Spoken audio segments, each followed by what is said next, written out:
name is Pedro Mora, and today I am going to show you a conversation I had recently with Derek Corrigan, the mayor of Burnaby, what some neoliberal politicians call the People's Republic of Burnaby. What Mayor Corrigan wonders is, what will it take to change the endemic citizens' apathy into a progressive citizens' participation on social issues? The answer is up to you. To begin with this social transformation, you can register your opinion on nowpolling.ca. Because remember, participation is the essence of direct democracy. The $450 million that TransLink is asking from the cities, I presume, is it justified? No, of course not. It can't be justified. TransLink is in serious financial trouble, and you'll know, Pedro, that I predicted that 5.5 years ago that if they continued on the path they were taking to keep spending money that they didn't have, that eventually we would arrive at exactly the situation we're in.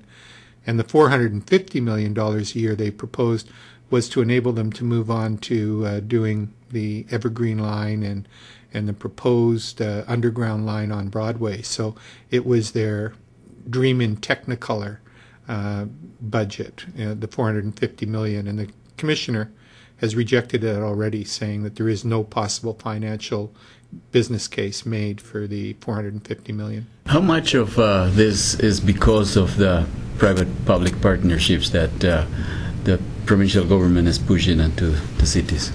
Massively. I mean, the Canada line is a major contributor to the deficit that they're running right now. When you look at the contribution of municipalities to the Canada line, it reached about $1 billion. So you had $400 million that was promised by the municipalities to purchase the original interest in the line. But then you had about $600 million, $700 million that was borrowed by the private sector and has to be paid back in a long-term debt. Just like borrowing the money at the bank, only you're borrowing from a private company at a higher interest rate. 30 years term or something like that. That's right, but you're borrowing it at 10% instead of 5%. Well, immediately, Kevin Falcon started talking that it must be a private-public partnership in regard to the Evergreen line, too. And again, it would be conditional on a private sector partner. They were over 200 million short in that, and that would have stretched to 500 million very quickly. And that was all going to be financed by some private partner. So how much authority do the mayors of all the cities have to control this new appointed board? None. So you're just rubber stamping whatever they're saying and doing? Exactly. And what we do have authority to, we have the authority to keep giving the money. And so these supplements that come to the Mayor's Council are in addition to the monies they were already permitted to take without consultation. Mm-hmm. So they raised fares, they raised gas, they raised property taxes. They did all of those things within what they were allowed to do. How would you change it? Well, I mean, it's unacceptable that we have a private board making decisions about public transportation in secret. I mean, it's an issue of taxation without representation. There's an inability of the municipal governments to control the agenda. You say in secret is because you don't know what they're negotiating? You don't have any access to what they're doing?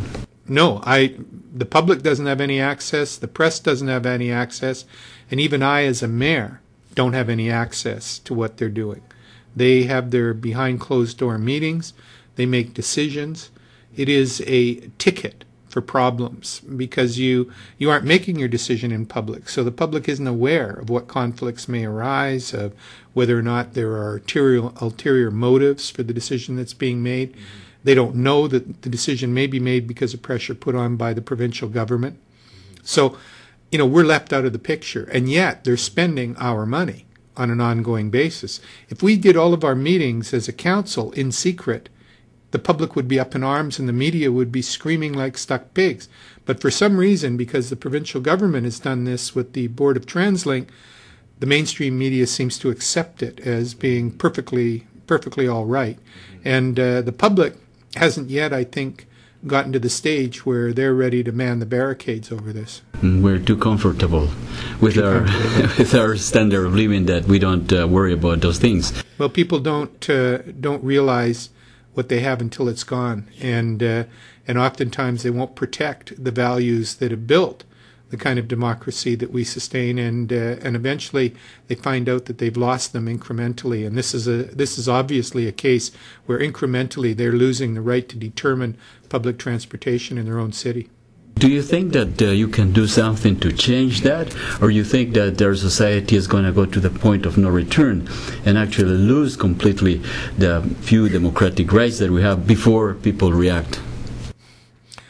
Well, I'm always an optimist, and I've always believed in people and believed in the fact that people will stand up for what they believe is right, and that eventually they can only be pushed so far, and there'll be a reaction. Mm-hmm. So I continue to be an optimist, although I am drifting a little to the second point of view that perhaps they won't do anything until it's too late, until everything we have in this province has been sold out from underneath our feet, until private sector multinational companies own the very ground we walk on.